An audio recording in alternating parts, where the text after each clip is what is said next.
good morning everybody, or afternoon now I should say. It's September 15th, just got home from church and been working on a couple of projects around, particularly in our kitchen garden, and wanted to give you guys kind of an update and show you what's going on out here. So let me show you. A couple of the projects we've been going on is we used to just keep all of the areas between the beds covered with wood chips. You can see some of the wood chips there.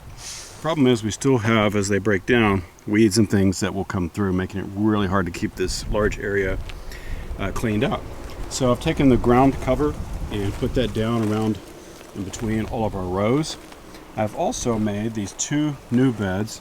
These two new beds I'm not quite finished with yet, are going to be Alice's Hypothecary and Herb beds, and to join this one. So some of the beds, the wood has deteriorated on over the years it's been here.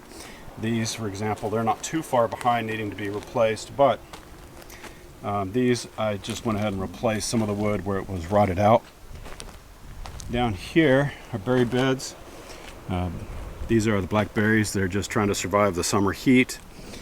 This bed down here on the end, this was an arugula bed, and this week I have turned under all the arugula and added some amendments to that soil, getting it ready for fall.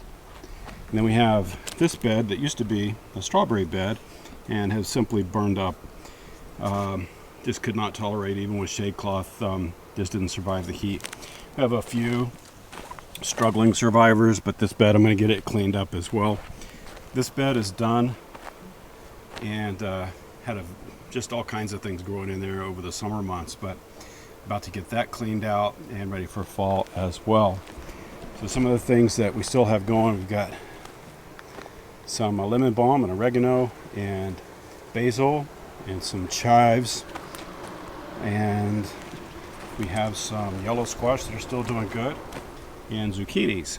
These were planted midsummer and are continuing to do well and produce for us.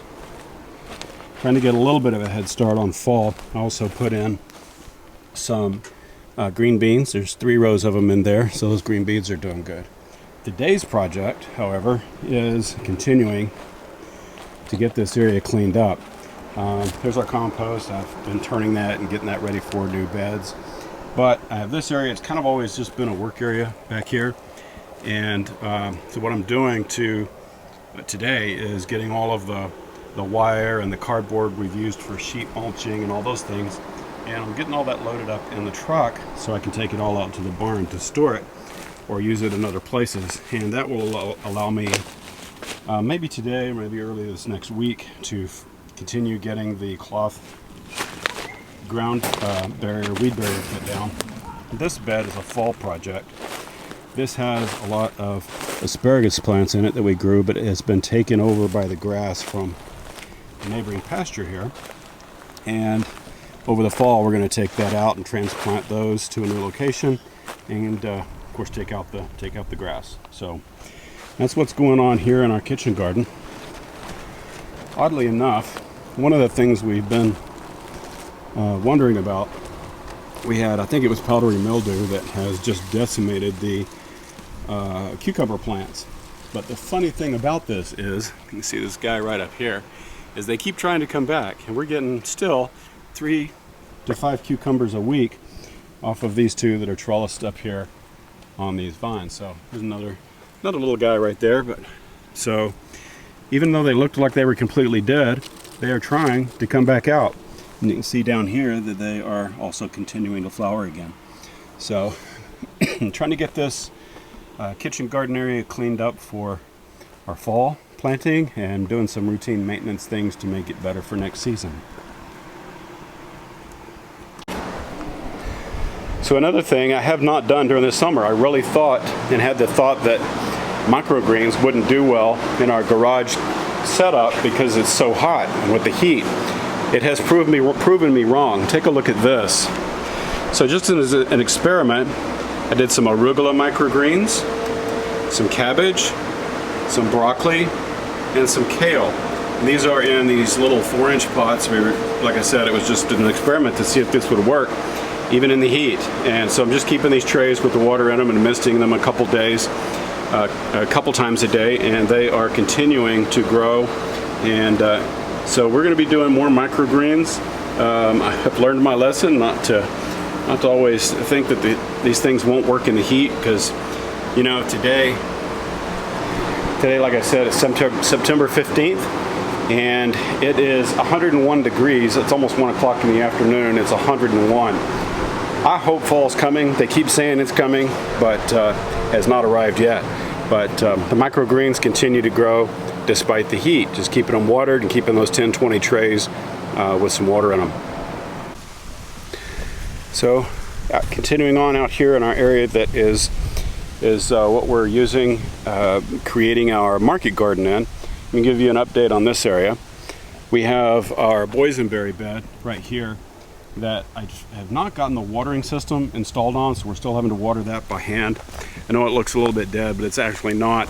These boysenberries, like others, the canes that produced this year die and the new canes come out.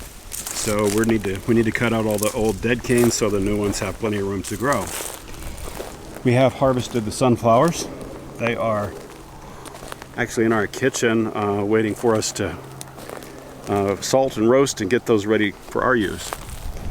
We've had no rain, but our 650-gallon water storage from the house, we did have several weeks ago, we had about a ½ inch of rain, so we got some off of the house.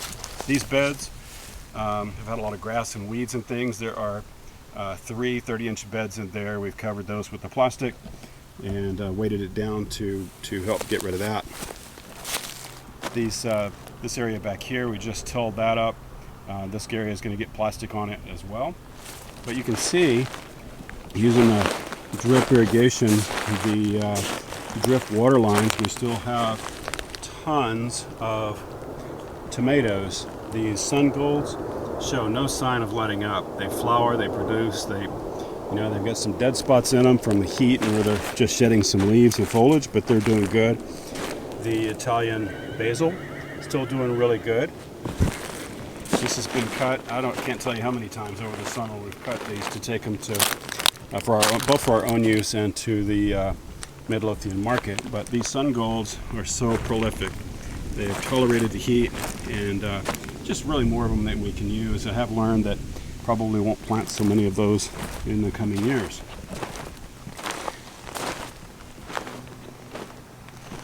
Another one that has thrived even in the heat, it's actually one of my favorites. I really do like these yellow pear tomatoes.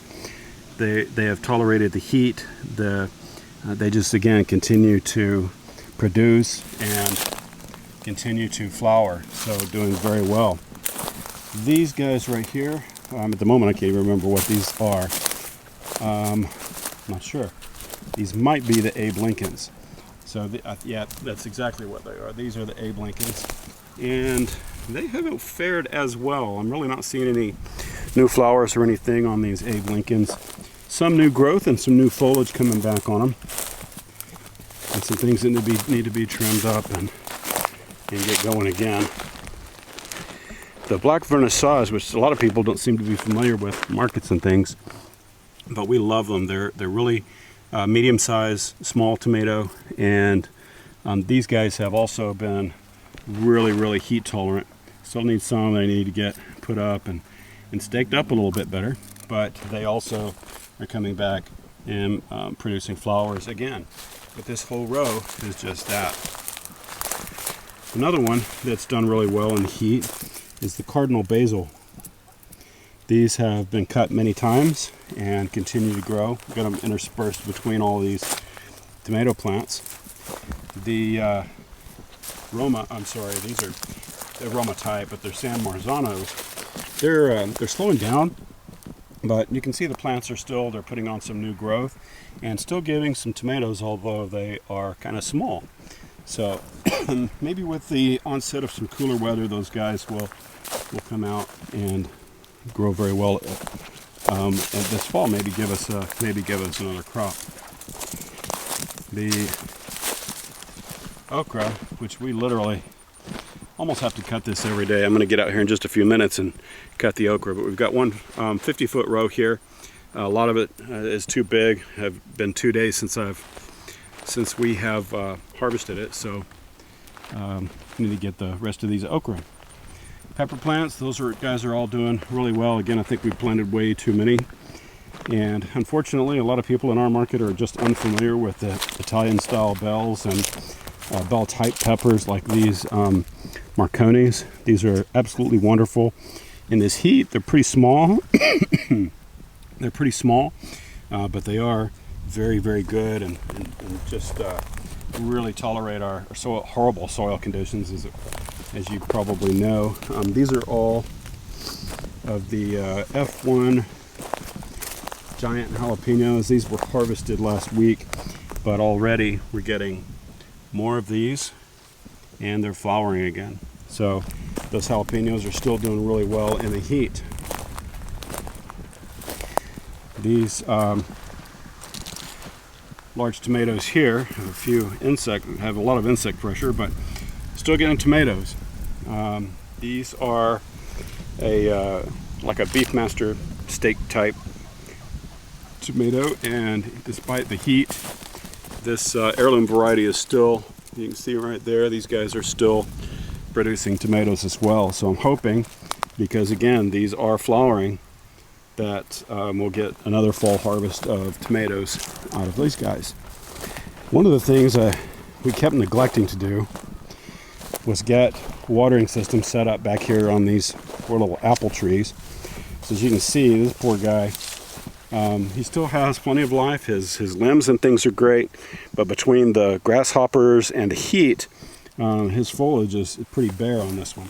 So we've been coming out here, and not as often probably we should in this 100-degree heat, but we need to get these watered. We need to put the watering system over here. This one's a little bit better. This is the yellow one. So we have a red one, a yellow, and a green, and kind of the same conditions, a little bit bare on foliage, but I think it will come back as the grasshopper pressure lets up and the water lets up as well. So you can see the same condition on this apple tree. Again, just needing to get more water and a little bit cooler weather. And out here we have, I honestly totally forgot what this is. This row I planted, I think it was some kind of a lettuce or something, I can't remember, but it totally just bolted and not doing anything, needs to be plowed.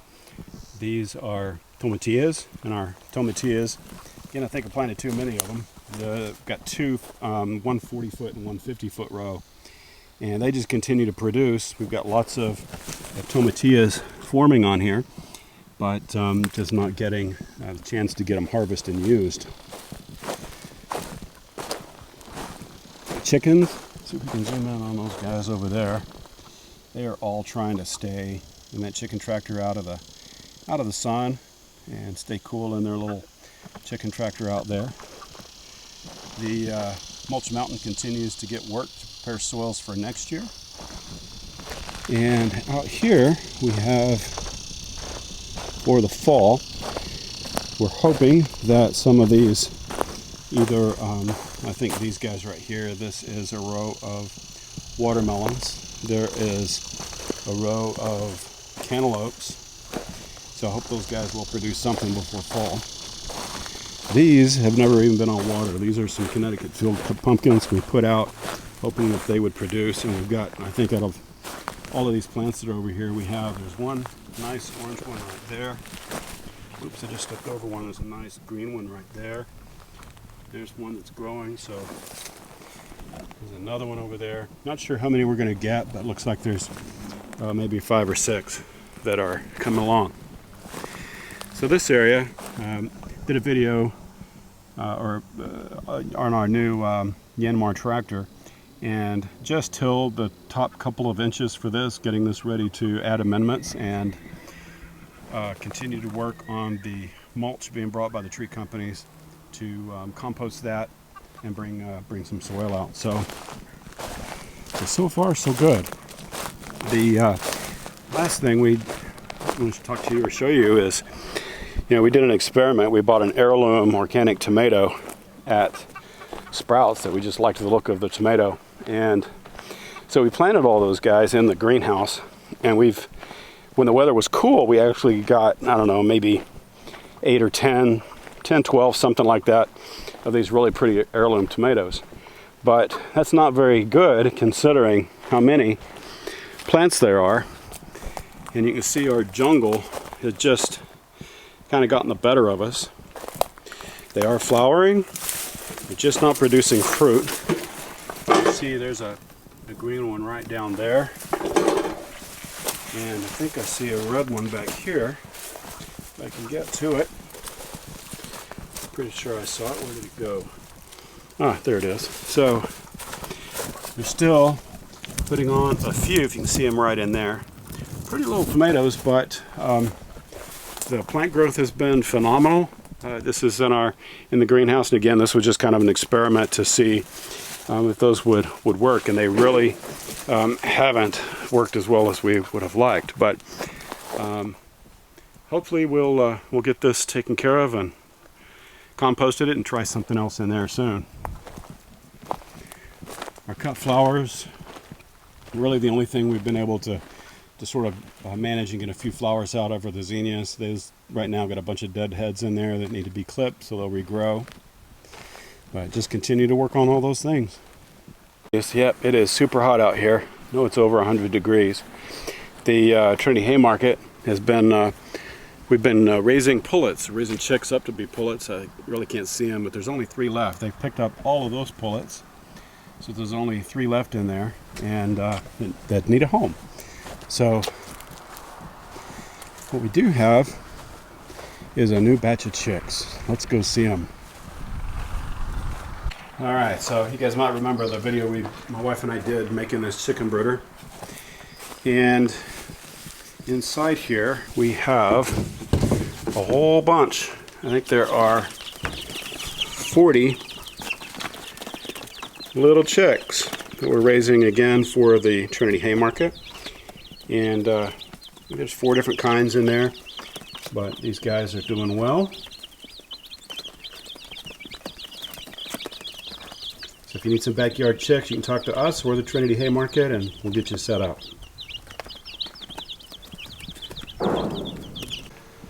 Another one of our fall projects is we have a new horizontal hive, and sorry, I've got some of the irrigation stuff set up here on the top, but we have a new horizontal hive we're going to be installing out there to get more bees and more honey.